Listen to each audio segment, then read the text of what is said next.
moi, je considère qu'il y a cette classe gouvernementale qui vit par l'État, qui est l'État. Donc, l'État, il n'est pas pour moi c'est pas une institution abstraite, c'est des gens. Il y a des gens, et en fait, au cours du 20e siècle, l'humanité, en tout cas occidentale, qui va exporter d'ailleurs ce modèle, devient vraiment soumise à l'État plus que jamais. Les rois au Moyen-Âge avaient un pouvoir ridicule par rapport à une capacité de contrôle absolument ridicule de leur population. Ils connaissaient même pas leur population, de toute façon. Il n'y avait pas de recensement, il n'y avait pas de fichiers, ils n'avaient aucune idée. Il y avait des débats un peu surréalistes, à savoir le royaume de France, est-ce que c'est 10 millions, 20 millions, 50 millions contre l'Angleterre? Mais en fait, ils bluffaient, ils n'avaient aucune idée de leur propre population. Il n'y avait pas de ministre des Cultures, il n'y avait pas de ministre du Sport, il n'y avait pas de ministre de l'Éducation, il ne s'occupait pas de la santé, il ne s'occupait de rien, en fait. Et on arrive au 20e siècle où, en fait, l'État, c'est probablement des millions de personnes. C'est vraiment impressionnant. Et ça s'infiltre dans toutes les sphères de vie, quoi. Et donc, la question pour moi, c'est pas de savoir est-ce que l'État est quelque chose au-dessus de la société, et donc il y aurait les humains et une nation ici, mais en fait, c'est que l'étatisme divise la société en deux catégories, deux classes, disons, politiques. Il y a ceux qui vivent pour et par le gouvernement et l'État, et il y a ceux qui y sont soumis.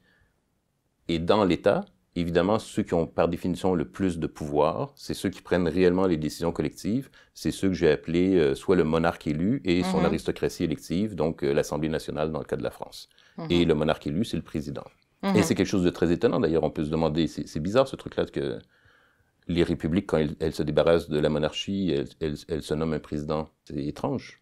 Elles décapitent le roi, elles se disent, ben, on va avoir un président. Ah, ben, c'est bizarre. Pourquoi vous auriez pas si vous voulez absolument une assemblée d'élus, pourquoi vous auriez pas, je sais pas, 500 élus? Bon, vous faites envoyer un diplomate parler à Poutine parce qu'il faut quelqu'un qui aille parler à Poutine, mais pourquoi entre vous avez besoin de nouveaux... C'est plus un roi, c'est un président, mais au 20e siècle, le président français aujourd'hui a beaucoup plus de pouvoir que le roi en avait dans la monarchie absolue? Oui, oui, absolument. Donc, c'est des êtres humains. Ouais. C'est pas simplement quelque chose d'abstrait. Mais effectivement, je le pense comme étant une force, une classe qui... C'est ce que Étienne Laboétie appelait les manches-peuples. C'est ceux qui vivent du peuple. Mais ils vivent du peuple par la machine étatique. Et donc, il y a la fiscalité, il y a les impôts, il y a le contrôle du territoire, ce qui est nationalisé. C'est eux qui contrôlent aussi les institutions publiques, c'est pas du commun, les institutions publiques, c'est public. Il y a le privé, il y a le public. Le privé, c'est ce qui appartient au privé. Le public, c'est ce qui appartient à l'État. Souvent, on pense que ça nous appartient en tant que citoyens et citoyennes, mais en fait, ça appartient à l'État. Et puis, au Moyen-Âge, il y avait ce qu'on appelait le commun, qui était géré en commun et qui appartenait réellement à la communauté paysanne, par exemple. Ça existe beaucoup moins maintenant.